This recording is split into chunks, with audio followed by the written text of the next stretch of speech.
सुस्वागतम श्रोत्यांनो. आजच्या आपल्या कथेचे नाव आहे जिव्हाळा आणि लेखक आहेत राजेंद्र भट. ही कथा आहे दोन बहिणींची, त्यांच्यामधील जिव्हाळ्याची.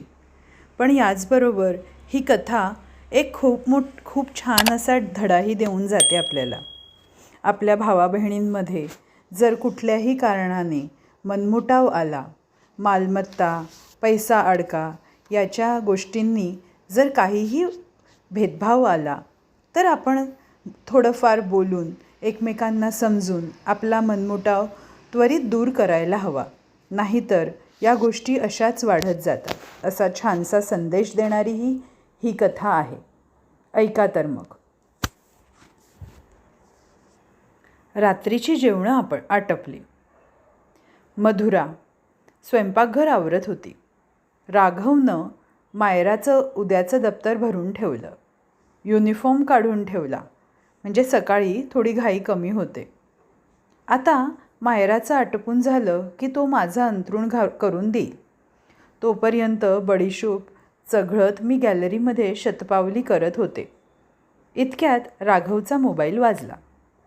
या राघवला ऑफिसवाले कुठल्याही वेळी फोन करून त्रास देतात. राघवने फोन घेतला, पण बोलता बोलता त्याच्या चेहऱ्यावरचे बदलणारे भाव काही माझ्या नजरेतून सुटले नाहीत. काय झालं राघव? कुणाचा फोन होता? तुझा चेहरा का असा पडला अचानक? राघवजवळ बसत मी त्याला काळजीनं विचारलं. तोवर मधुरा देखील हात पुसत पुसत बाहेर आली.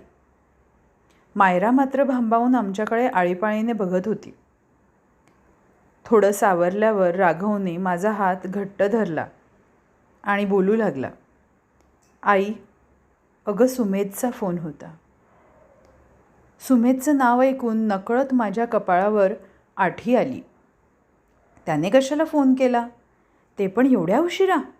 मी थोडं रागानं आणि जास्त काळजीनं पण लपवत राघवला विचारलं. आई, अगं. बोलताना राघव थोडा अडखळला. साहजिकच माझा जीव आता घाबराघुबरा होत होता. अरे राघव, बोल ना पटकन. कशाला माझा जीव टांगणीला लावतोयस?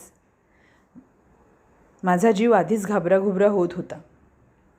मीना मावशी गेल्याचं सांगायला सुमेधचा फोन आला होता. जेवण करून टेबलावरून उठताना अचानक तिच्या छातीत कळ आली आणि काही क्षणातच ती कोसळली. डॉक्टरला बोलवलं, पण तोवर उशीर झाला होता. सिव्हिअर अटॅकमुळे काही क्षणातच होत्याचं नव्हतं झालं आणि मावशी आपल्याला सोडून गेली. एका दमात राघव बोलून मोकळा झाला. मीना गेली या बातमीचं गांभीर्य माझ्यापर्यंत पोहोचायला थोडा वेळ जावा लागला. तोवर मधुराने माझ्यासाठी किचनमधून पाणी आणलं. आई, सावरा स्वतःला, असं म्हणत तिने मला आधार दिला. मीना माझी धाकटी बहीण. आमच्यामध्ये जेमतेम 2 वर्षाचं अंतर. त्यामुळे आम्ही बहिणी कमी, मैत्रिणीत जास्त होतो. आम्ही एकत्र खेळलो, भांडलो. आईवडिलांची बोलणी एकत्र ऐकून घेतली. एकत्र अभ्यास, एकत्र कॉलेज, सगळं आम्ही सोबत केलं. वयात आल्यावर मीनाने तिचं लग्न परस्पर ठरवलं. अर्थात तिचा नवरा दिसायला देखणा, चांगल्या पगाराची नोकरी करणारा, मुख्य म्हणजे आमच्या जातीतला होता. त्यामुळं त्याच्या लग्नाला कुणाचाच घरून विरोध नव्हता. पण काही कारणाने माझं लग्न जुळत नव्हतं. बहुधा पत्रिकेत दोष असावा, म्हणून मीनाचं लग्न आधी लावून दिलं गेलं. आणि नवल म्हणजे तिच्या पाठोपाठ माझं लग्न देखील 6च महिन्यात जुळलं. योगायोगानं पहिल्या बाळंतपणाला दोघी एकत्रच माहेरी आलो. आईची खूप धावपळ झाली त्यावेळेला, पण आम्ही दोघी खूप खुश होतो. राघव आणि सुमेध दोघांमध्ये फक्त 15 दिवसांचा फरक होता. त्यामुळे एक रडायला लागला की लगेच दुसरा देखील विनाकारण गळा काढत असे. दोघांचं बारसं एकाच दिवशी झालं. आईबाबांनी दोघींचं सगळं व्यवस्थित करून दिलं. दोघींमधला घरोबा खूप वर्ष टिकून होता. पुढे वय झाल्यावर बाबांनी त्यांच्या इस्टेटीची वाटणी केली आणि तिथेच आमच्यात पहिली ठिणगी पडली. सर्व दागदागिने आणि बँक सेविंग बाबांनी माझ्या नावावर केलं आणि राहतं घर मीनाच्या नावावर. मीना भाड्याच्या घरात राहत असल्यामुळे तिला बाबांनी घर दिलं हे योग्यच होतं. पण आमच्या ह्यांना ते पटलं नाही. आमच्या वाट्याला आलेल्या हिश्श्यापेक्षा मीनाला मिळालेल्या जागेची किंमत जास्त होती. त्यामुळे आपल्यावर तुझ्या आईवडिलांनी अन्याय केला आहे असंच ह्यांना वाटत राहिलं शेवटपर्यंत. ह्यांनी मीनाच्या फॅमिलीसोबत संबंध अगदीच तोडून टाकले. मी त्यांच्याशी बोललेही, पण ते ऐकत नव्हते. त्यामुळे माझ्या बहिणीशी बोलणं बंद झालं माझं. कधीकधीच आम्ही बोलत असू. त्यामुळे एकमेकींकडे जाणंही कमी झालं. एखाद्या समारंभात समोर आल्यावर आमच्या वागण्यातला फरक इतरांच्या लगेच लक्षात येऊ लागला. काही हितचिंतक नातेवाईकांनी आपली मनं रितसर कुलषित करायला हातभारच लावला. पुढे आमचे हे वारले. मीनाचा नवरा अगोदरच गेलेला. पण त्यांच्यामधली तेढ आम्ही आमच्यामध्ये प्रामाणिकपणाने जपली. काय झालं, अनेक वर्ष न बोलण्यामुळे मनातली गाठ अधिकच गुंतत गेली. आमच्यामध्ये सलोखा करण्यासाठी आईने खूप प्रयत्न केला, पण ही तिची शेवटची इच्छा काही आम्ही पूर्ण होऊ दिली नाही. म्हणायला सुमेध आणि राघवमधला जिव्हाळा प्रेम मात्र खूप छान होतं. तसंच होतं अगदी आधीसारखं. भूतकाळ माझ्या डोळ्यासमोरून अलगद सरकून गेला. आज तीच मीना, माझी धाकटी बहीण, मला सोडून गेली.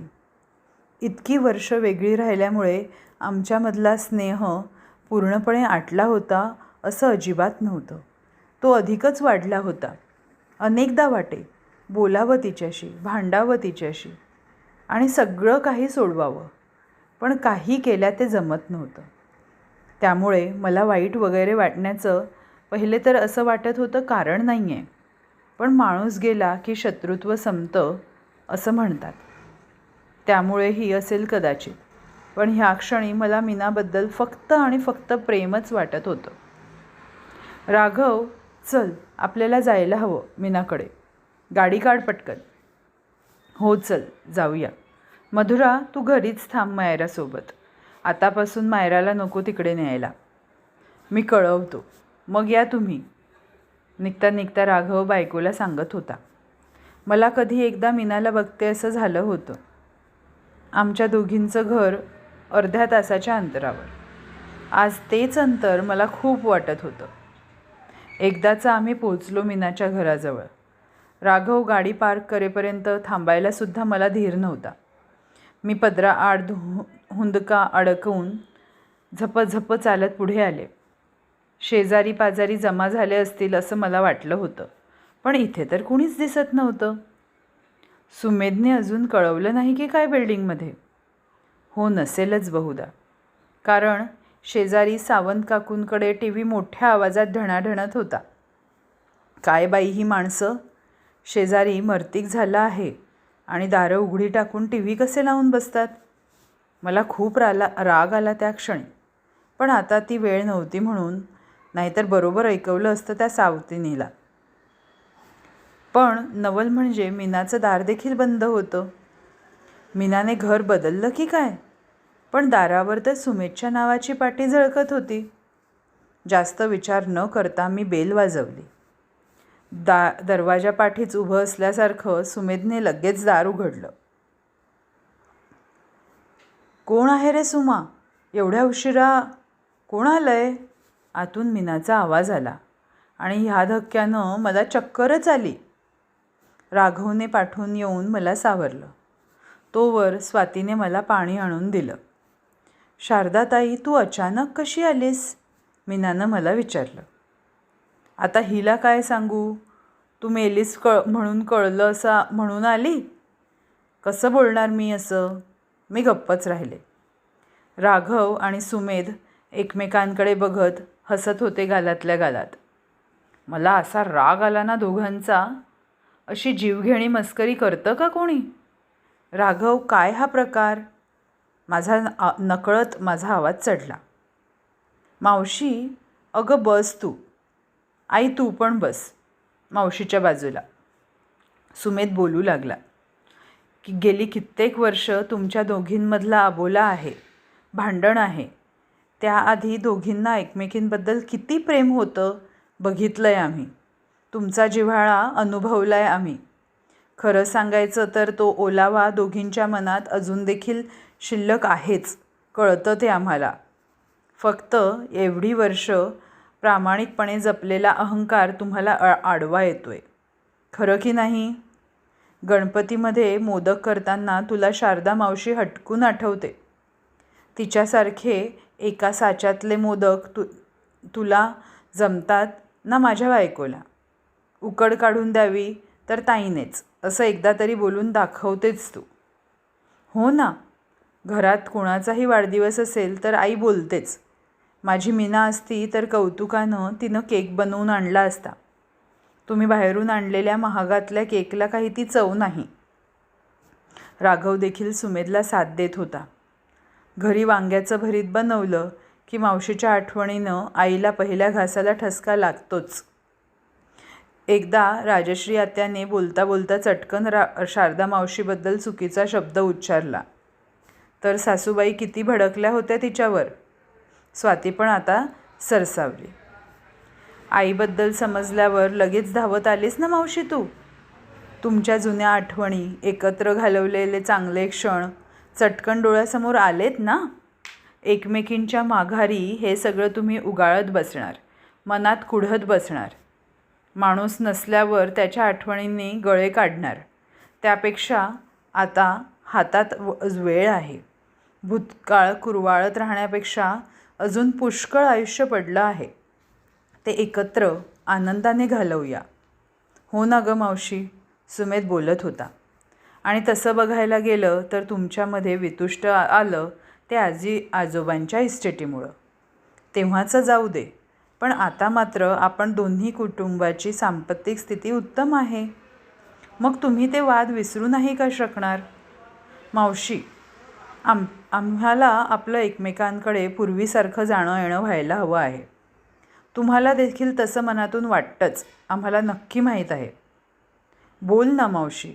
अगं आई, बोल ना. सुमेध आणि राघव आपापल्या परीनं तुटलेली नाती जोडायला बघत होते आणि आम्ही साठीपारच्या म्हाताऱ्या अवाक होऊन नुसतं ऐकत होतो. तुम्हा पोरांना काय कळत आहे असं बिनदिक्कत मी राघवला ऐकवत असते.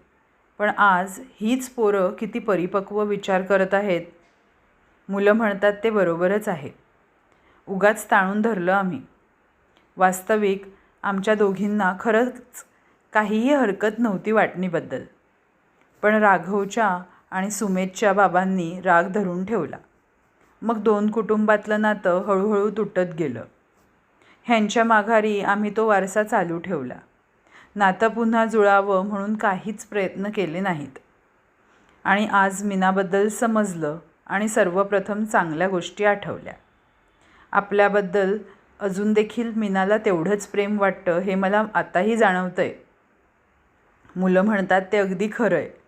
आपल्या हातात अजून खूप वेळ आहे. दोन्ही कुटुंब पुन्हा एकत्र यायला हवी. मीनाबद्दल खोटी बातमी दिली म्हणून मला राघवचा राग आला होता. पण आता मुलांचं कौतुक वाटत होतं. पटलं बाई मला. कुणी मेल्यानंतर त्याच्याबद्दलचा राग द्वेष संपवण्यापेक्षा आत्ताच मनातली जळमटं साफ करायला हवी. मीने, मुलांनी हा जो काही आगाऊपणा केला आहे त्याबद्दल रागवू नकोस हां त्यांच्यावर. त्यांची पद्धत कदाचित चुकीची असेल, पण हेतू चांगला होता. मला पटलं ते काय जे म्हणतायत ते. तुला काय वाटतं ते देखील सांग. माझ्याबद्दल राग नाही ना गं तुझ्या मनात?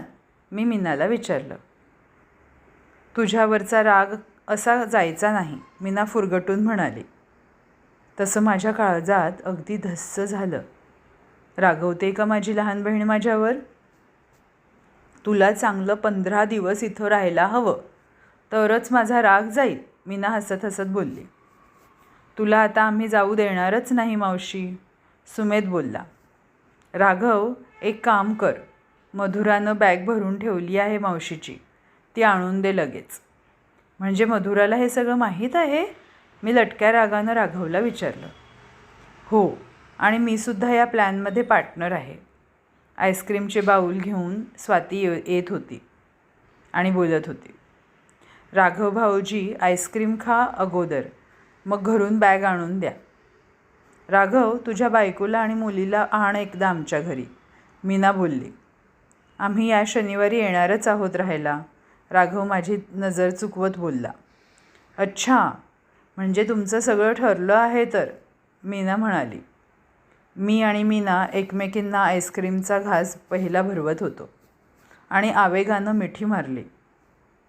कितीतरी वेळ आम्ही अशाच बिलगून रडत होतो. आई, अगदी आईस्क्रीम वितळतोय, अजून थोड्या वेळानं ज्यूस म्हणून प्यावा लागेल, मुलं आमची मस्करी करत म्हणाले. पण आम्हाला आईस्क्रीमपेक्षा आमच्यामधला दुरावा नाहीसा झाला ह्याचंच जास्त कौतुक वाटत होतं. मग काय श्रोत्यांनो, कशी वाटली ही कथा? बरोबर म्हणाली की नाही मी? आपले मनमुटाव आपण बोलून लगेचच सोडवायला हवे, कारण आपल्या बहीण भावांचं एकमेकांवरील प्रेम असंच अतूट असतं, जिव्हाळा असाच अतूट असतो, हो की नाही? मला कमेंट करून सांगा. पुन्हा भेटूया नवीन कथेसह.